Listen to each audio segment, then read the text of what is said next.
दिल्लीतील लाठीचार्ज प्रकरणी भुवनेश्वरपुरात आक्रोश, विद्यार्थ्यांचा भव्य मोर्चा आणि ठिय्या आंदोलन, धर्मेंद्र प्रधान आणि सदाभाऊ खोत यांच्या राजीनाम्याची जोरदार मागणी.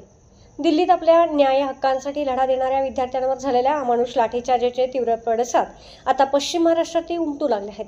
दिल्लीतील दडपशाहीचा निषेध नोंदवण्यासाठी आणि आंदोलक विद्यार्थ्यांना ठाम पाठिंबा देण्यासाठी आज भुवनेश्वरपूर येथे विद्यार्थी, पालक आणि नागरिकांच्या अभूतपूर्व सहभागातून भव्य निषेध मोर्चा व ठिय्या आंदोलन छेडण्यात आले.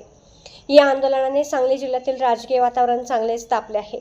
आंदोलनाची सुरुवात वळवा पंचायत समितीच्या आवारातील क्रांतिसिंह नाना पाटील यांच्या पुतळ्यास पुष्पहार अर्पण करून झाली. तांबड्या मातीतील क्रांतीची धग उराशी बाळगत शेकडो तरुणांचा हा जनसमुदाय रस्त्यावर उतरला. कामेरी नाका, आझाद चौक, गांधी चौक आणि यल्लम्मा चौक या शहराच्या मुख्य मार्गावरून निघालेल्या या मोर्चाने संपूर्ण ईश्वरपूर शहर दणाणून सोडले. घोषणाबाजीने परिसर दुमदुमत हा मोर्चा तहसील कार्यालय चौकात छत्रपती शिवाजी महाराज आणि भारतरत्न डॉक्टर बाबासाहेब आंबेडकर यांच्या पुतळ्याजवळ पोहोचला. येथे मोर्चाचे रूपांतर मोठ्या ठिय्या आंदोलनात झाले. आंदोलनस्थळी विद्यार्थी प्रतिनिधींनी आपल्या आक्रमक भाषणांमधून केंद्र सरकार आणि स्थानिक नेत्यांवर सडकून टीका केली. दिल्लीत विद्यार्थ्यांवर झालेल्या कारवाईची नैतिक जबाबदारी स्वीकारून शिक्षण मंत्र्यांनी पदावरून तत्काळ पायउतार व्हावे, तसेच विद्यार्थ्यांना आतंकवादी संबोधल्याचा गंभीर आरोप करत आंदोलकांनी आमदार सदाभाऊ खोत यांच्या वक्तव्याचा तीव्र शब्दात धिक्कार केला.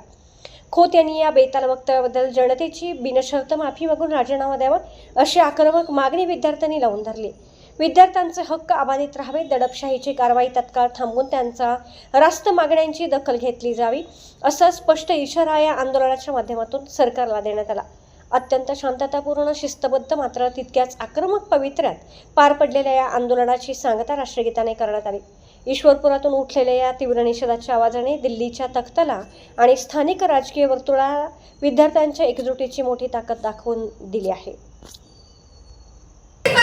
असं म्हटलं जात आहे, पण खरंच ही बेटीला न्याय मिळतोय का? तो न्याय मागण्यासाठी आम्ही आज इथे उभे आहोत.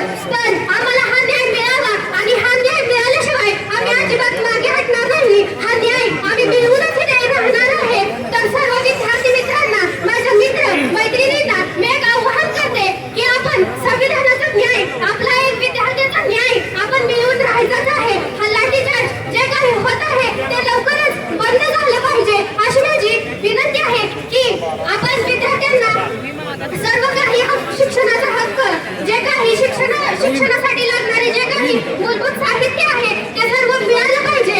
आणि सर्व विद्यार्थिनी हा एक भारताचा नागरिक आहे, भारताचं भविष्य आहे. ते भविष्य आज उज्ज्वल झालं पाहिजे. त्या विद्यार्थ्यांना अत्याचार होत आहेत, ते अत्याचार सर्व काही बंद झाले पाहिजे. आपण संविधानाचा आदर करूयात आणि हा मोर्चा कोणाच्या विरोधात काढलेला नाही, तर हा मोर्चा फक्त आणि फक्त शिक्षणासाठी आहे. विद्यार्थी हा देशाचा नागरिक आहे. विद्यार्थ्यांचा वेळ वाया जाऊ नये यासाठी आम्ही कुठे जायचं? आमच्यासाठी आमचा विचार कुठे आहे? या सगळ्यामध्ये नीटच्या विद्यार्थ्यांचा वेळ वाया गेला, काही जणांनी सुसाईड केलं. फक्त राजीनामा जर दिला असता तर इतकं काय झालं असतं? असं काय आहे धर्मेंद्र प्रधान यांच्यामध्ये की ते राजीनामाच देत नाहीये? अशी कोणती इन्फॉर्मेशन आहे त्यांच्याकडे की ते राजीनामा द्यायला तयार होत नाहीये? का कायदा पण झाला तरीही राजीनामा नाही?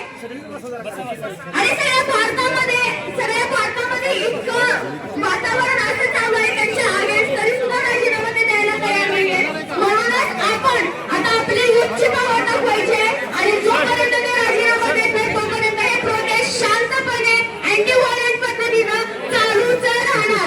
आणि